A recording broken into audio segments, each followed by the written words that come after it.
The water is supposed to be back on now at a Grand Rapids home tonight after our Target 8 investigators asked state officials just how long does it take to provide emergency relief. Target 8 investigator Henry Erb is live in studio tonight with the story. Henry?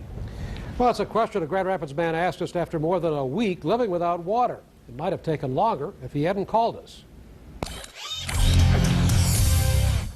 And I got to have my water. Maury Ehlert is struggling to keep the house on Horton Southeast that he inherited from his late aunt. He lives on a monthly disability payment of $674 and gets some help from his son, who also lives on disability assistance. He says his girlfriend's disability check mostly goes to make a car payment. He's behind on bills and taxes, some of them his late aunt's. On June 13th, the city shut off his water because he was behind on that bill, too. The same day they shut my water off, I went right down to FIA and applied for emergency assistance. Then he waited, carrying water in a bucket daily from his Uncle Sam's house next door. And I'm not supposed to be carrying anything over 10 pounds. Because, you know, when I had that surgery. That surgery was to sew up a stab wound years ago. I went down and applied for emergency assistance. I have not heard nothing.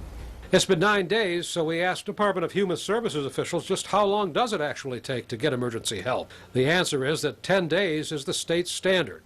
Nancy Marshall at Kent County's DHS office says sometimes they can respond quicker, but she says workers have to verify income and other information before they can decide if someone is eligible for emergency help. So when am I supposed to get this denial letter? Less than 90 minutes after we emailed a DHS spokesperson in Lansing, somebody was on the phone to Maury Ehlert. Bad news, they denied his application because he has too much income. But there is good news, too. But they're going to other services to try to help me.